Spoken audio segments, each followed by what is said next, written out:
बहुत वर्षों पुरानी बात है। रामगढ़ नामक एक छोटा सा गांव था। उन दिनों छोटे बच्चे चुराने वाले लोगों ने परेशान कर रखा था। उसी गांव में रमेश नाम का एक आदमी उसकी लाडली बेटी खुशी के साथ रहता था। खुशी सिर्फ 3 साल की थी। उसकी पत्नी गुजरने के बाद रमेश ही उसकी देखभाल करता रहता था। एक दिन की बात है, रमेश घर में कुछ काम कर रहा था और तभी उसकी बेटी खुशी आंगन में खेल रही थी। बच्चे चोरी करने वाले टोली में से एक चोर उसके घर के पास आया। उसने देखा कि खुशी आंगन में खेल रही है और आसपास में कोई भी नहीं है। वो तुरंत खुशी के पास गया और उसने खुशी को एक चॉकलेट दिया और झट से उसे उठाकर अपनी गोद में लेकर वहां से चला गया। इधर रमेश का काम खत्म होने के बाद रमेश ने खुशी को हाक मारी, पर कोई जवाब नहीं आया। फिर रमेश घर के बाहर जाकर देखता है तो उसे खुशी कहीं भी नजर नहीं आती। वो उसे ढूंढने लगता है। वो गांव के एक आदमी से पूछता है, क्या तुमने मेरी बेटी को कहीं देखा है? नहीं रमेश, मैंने तो कहीं नहीं देखा, वो आदमी बोलता है। फिर रमेश आगे जाकर एक औरत से पूछता है, बहना, क्या तुमने यहां से जाते किसी छोटी लड़की को देखा है? वो औरत कहती है, नहीं भैया, पर मैंने एक आदमी की गोद में छोटी सी लड़की देखी और वो उस तरफ गए हैं। रमेश दौड़ते दौड़ते उस दिशा में जाता है। वो समझ जाता है कि उसकी बेटी को चोर ने उठा लिया है।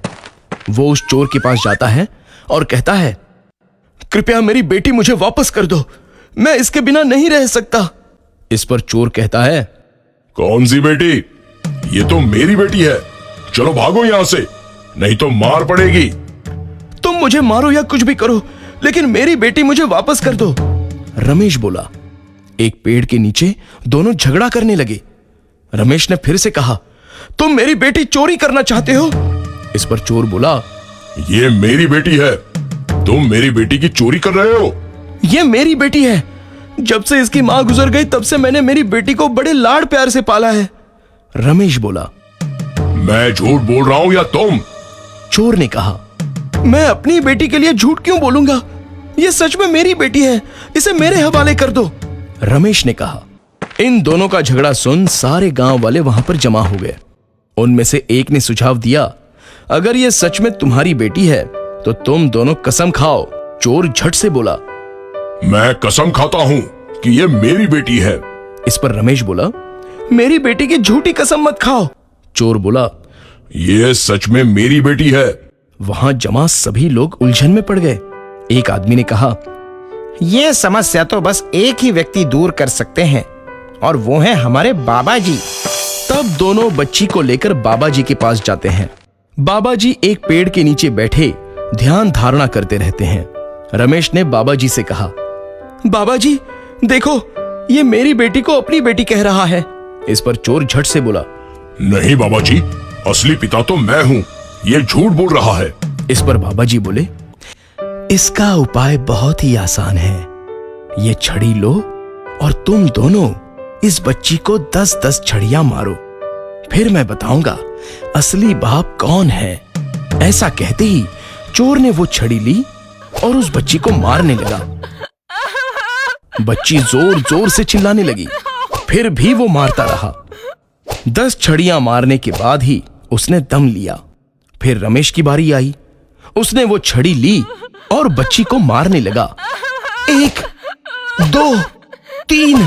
बच्ची जोर से रोने लगी। उसे रोता हुआ देख रमेश ने छड़ी मारना छोड़ दिया और बाजू में जाकर वहीं छड़ी से खुद को मारने लगा।